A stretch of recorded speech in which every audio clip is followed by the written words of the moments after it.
नमस्कार, मैं निधि श्रीवास्तव अपने इस channel story teller life lessons में आपका स्वागत करती हूँ।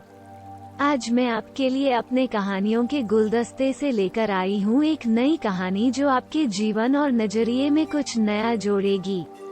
तो आइए प्रारंभ करते हैं इस कहानी को। पौराणिक युग में शांतनु नामक एक सिद्ध साधु थे। इनकी पत्नी भी एक सिद्ध धर्मपरायण नारी थी। कहानी उस समय की है जब शांतनु और उनकी पत्नी बहुत वृद्ध हो चुके थे और उनकी आंखों की रोशनी भी चली गई थी। इन दोनों का एक पुत्र था जिसका नाम था श्रवण कुमार। श्रवण कुमार बहुत ही सरल स्वभाव के व्यक्ति थे। माता पिता के लिए उसके मन में बहुत प्रेम एवं श्रद्धा थी। वो दिन रात अपने माता पिता की सेवा करते थे। अपने माता पिता का बच्चों की तरह लालन पालन करते थे। उसके माता पिता भी स्वयं को गौरवशाली महसूस करते थे और अपने पुत्र को दिन रात हजारों दुआएं देते थे। कई बार दोनों एक दूसरे से कहते कि हम कितने धन्य हैं कि हमें श्रवण जैसा मातृभक्त पुत्र मिला, जिसने स्वयं के बारे में न सोचकर अपना पूरा जीवन वृद्ध नेत्रहीन माता पिता की सेवा में लगा दिया। इसकी जगह कोई अन्य होता तो विवाह के बाद केवल स्वयं का हित सोचता और बूढ़े नेत्रहीन माता पिता को कहीं छोड़ाता और खुशी से अपना जीवन यापन करता।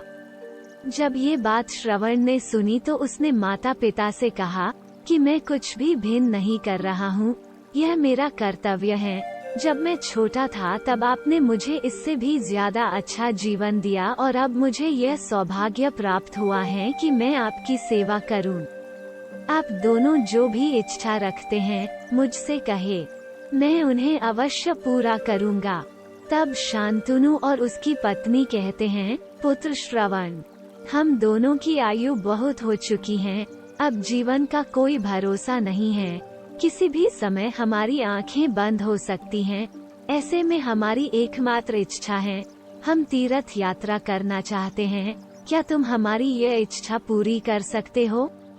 श्रवण कुमार अपने माता पिता के चरणों को पकड़कर अत्यंत प्रसन्नता के साथ कहते हैं, हाँ पिताश्री, यह तो मेरे लिए परम सौभाग्य की बात होगी कि मैं आप दोनों की इच्छा पूरी करूं।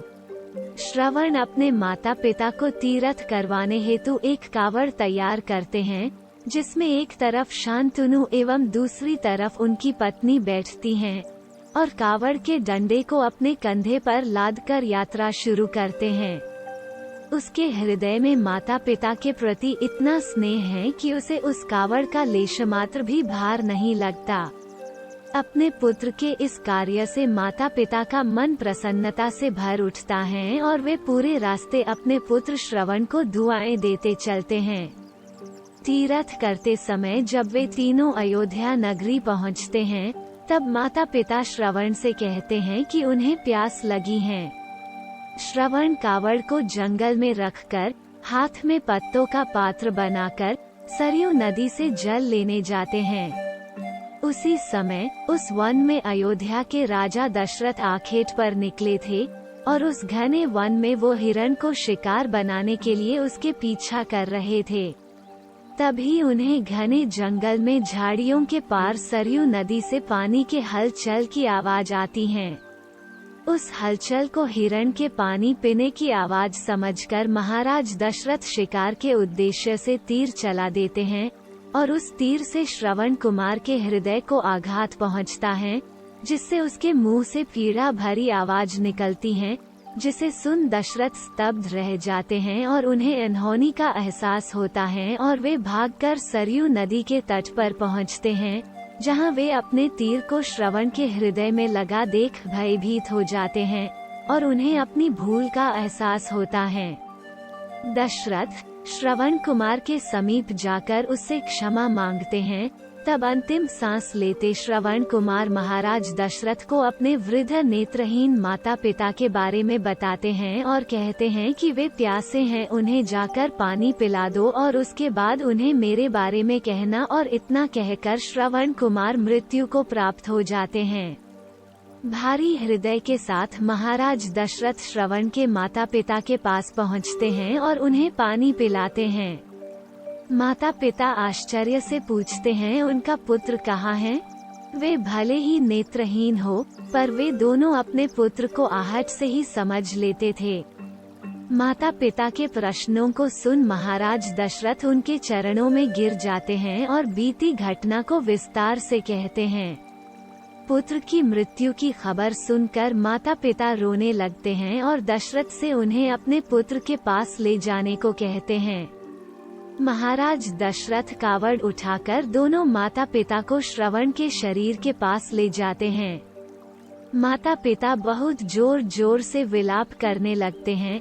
उनके विलाप को देख महाराज दशरथ को अत्यंत ग्लानि का आभास होता है और वे अपनी करनी की क्षमा याचना करते हैं, लेकिन दुखी पिता शांतनु महाराज दशरथ को श्राप देते हैं कि जिस तरह मैं शांतनु पुत्र वियोग में मरूंगा, उसी प्रकार तुम भी पुत्र वियोग में मरोगे। इतना कहकर दोनों माता पिता अपने शरीर को त्याग मृत्यु को प्राप्त हो जाते हैं। महाराज दशरथ श्राप मिलने से अत्यंत व्याकुल हो जाते हैं और कई वर्षों बाद जब उनके पुत्र राम का राज्य अभिषेक होता है, तब माता कैकेयी के वचन के कारण राम, सीता और लक्ष्मण को 14 वर्षों का वनवास स्वीकार करना पड़ता है और इस तरह महाराज दशरथ की मृत्यु भी पुत्र वियोग में होती है। अपने अंतिम दिनों में उन्हें शांतनु के कहे शब्द याद आते हैं और वे राम के वियोग में अपना शरीर त्याग देते हैं।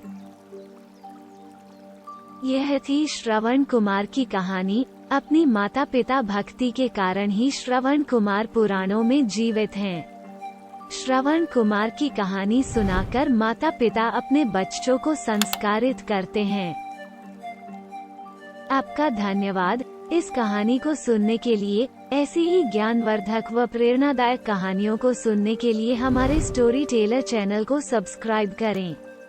और यदि आपको लगता है कि यह कहानी आपके किसी अपने के जीवन को प्रभावित कर सकती है, तो इस वीडियो को अवश्य ही लाइक करें व शेयर करें।